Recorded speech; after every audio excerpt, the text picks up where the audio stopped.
everybody, we're at NARBC, the North American Reptile Breeders Conference. We're going to check out some cool things, cool animals, and have a good time. Follow me.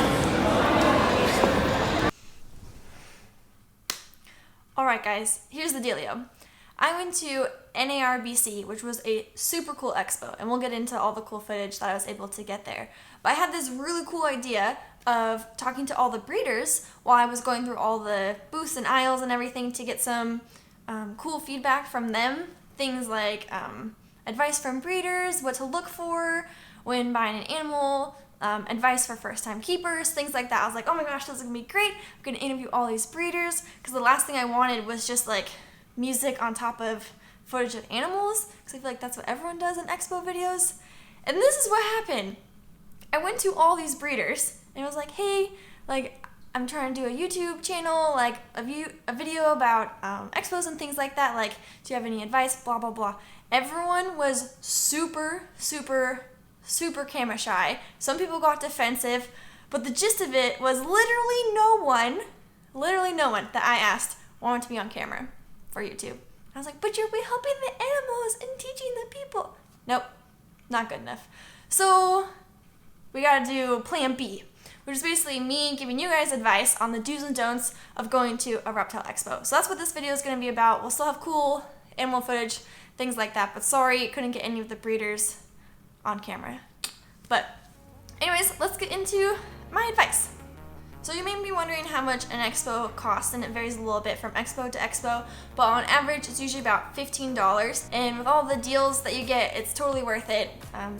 To pay that admission fee. Sometimes you have to pay for parking, but that's usually for only the bigger ones. And the kinds of animals that you will see are predominantly snakes, I'll be honest. You'll see anything from ball pythons to corn snakes to boas, retics, things like that. The snakes definitely make up a big part of expos. You'll also see lots of geckos, from crested geckos, leopard geckos, leachianus, all those good stuff you'll see at expos. You'll see tortoises and turtles. Tegus, you'll definitely see tegus. But as far as chameleons go, it's pretty common to see veiled chameleons, but as far as panther chameleon goes, I've only like 2 or 3 of the expos out of like the 5 I've been to have had panther chameleons. Don't know like the lineage, they don't know the parents, so it's kind of a crapshoot of what these panthers would look like. Oh, and frogs. You'll see tons of frogs. How can I forget the frogs? Yeah, so you'll see frogs too, from like Pac-Man frogs to dart frogs, all that good stuff. Lots of variety. Oh, and you'll see like tarantulas, millipedes. Yeah, there's tons of cool stuff. Tons of cool stuff. Other things that you'll see at an expo are supplies and feeders. Supplies will range from enclosures to feeding tongs to fake plants to live plants to bulbs to fixtures. I even saw a Miss King booth at the expo, which was pretty cool. Hadn't seen one of those before, which is great because you usually have to pay shipping and whatnot when you buy Miss King. There'll usually be like books and like jewelry, t-shirts. I actually got this t-shirt, this chameleon one, at NARBC in January. So things like that you'll also find at an expo. So what I would recommend getting at an expo would definitely be feeders. There's usually good variety. If you know, you get your feeders from like Petco, PetSmart, you're typically only gonna be working with crickets, maybe superworms, mealworms. But when you go to the expo, that's when they have all the good stuff. I actually found silkworms, which I've never been able to find in person. Like, this was the first time Neptune had silkworms. You'll find hornworms, you'll find superworms, mealworms, dubias, of course, tons and tons of feeders, which are great. And you can buy them in larger quantities. And the biggest thing, you don't have to pay for shipping. It's beautiful. And you can see all the bugs there, so you can like pick out which ones you want. There's usually a few booths that will have bugs, and so just pay attention to how much they're going for. Typically they're around the same price point, but there will be a booth or two that has them a little bit cheaper, so keep an eye out for that. I usually like to take a lap around, check out the prices, and then go back and decide which booth has the best deals for the products. I got some Pangea because I also have a crested gecko, so they'll have things like that. Great to pick up. Enclosures, there's usually deals on enclosures, on supplements, supplies. My advice for what not to buy at an expo would be wild-caught animals or sick animals, which kind of go hand in hand. And you can like straight up ask the breeder if they're wild-caught or captive bred. And if they can't tell you like hatch dates or the lineage or like they can't really speak to the history of the animal. If it's a booth that has like a wide variety, like they have tortoises and they have chameleons and they've got bearded dragons, like they have huge variety, odds are they're wild caught, because typically a good breeder is going to specialize in 1 or 2 species, and that's it, and that's what they focus on. They're really good at it, and they know the history of the animal. So try and be mindful of buying wild caught. The reason being is odds are it's probably carrying pesticides, not for certain, but it's sickly. The concept of wild caught, there's like a moral dilemma, like are you comfortable with supporting an industry that's going into the wild and plucking these animals versus supporting a breeder? That's your decision, but I wouldn't recommend buying wild caught just for the reasons I explained. And then I also wouldn't recommend buying any animal you didn't have the intention of buying going into the expo. I'm all for like, you saw the animal and you're like, I gotta have it, but if you weren't researching, say, crested gecko care and you didn't know what you're getting yourself into, I would not support just like spontaneously buying an animal that you had no intention of buying. When I got my crested gecko from an expo, I knew there was a pretty high likelihood that I was going to get him.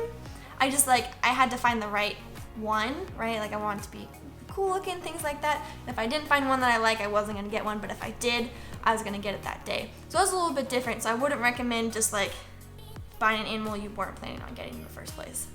Okay, I also have some tips and tricks for when you go to an expo. One being, bring cash. You don't have to pay tax usually when you bring cash, and you can also negotiate a little bit better when you can pay in cash with a breeder, which is like point number 2, is you can negotiate. Typically with breeders on animals, it's a little tricky and you have to have the confidence and know how to negotiate.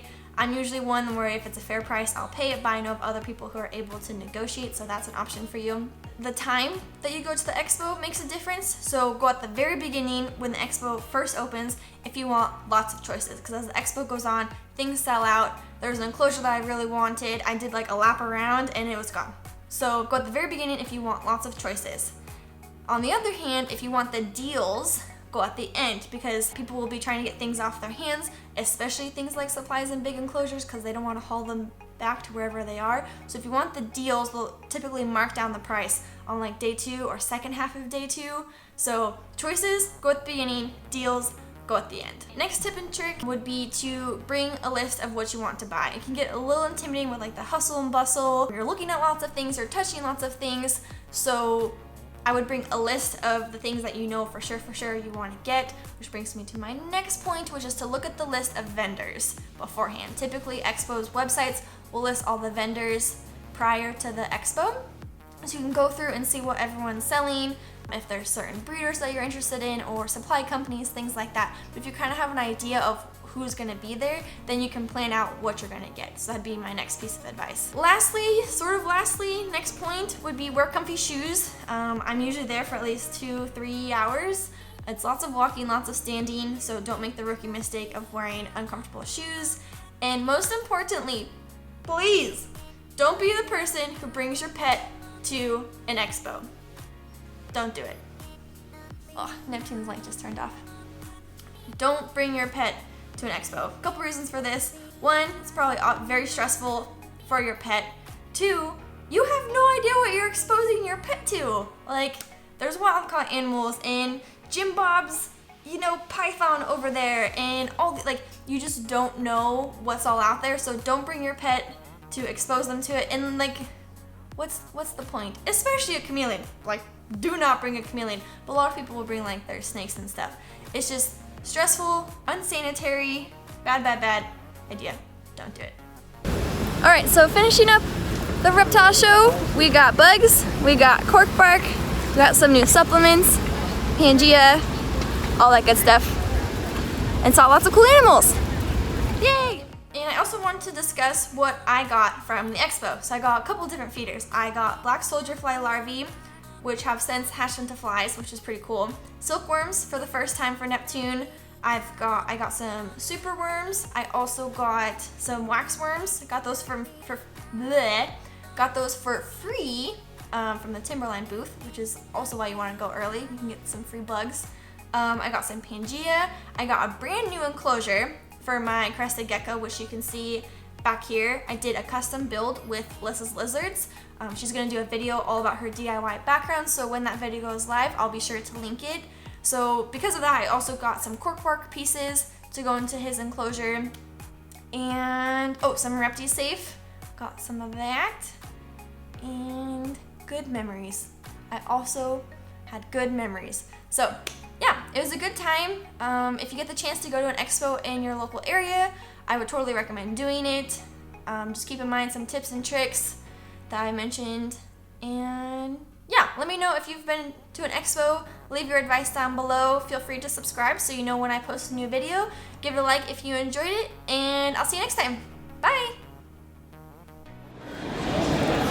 Hey everybody, we're at NARBC, the North American Reptile Breeders. The Reptile Breeders.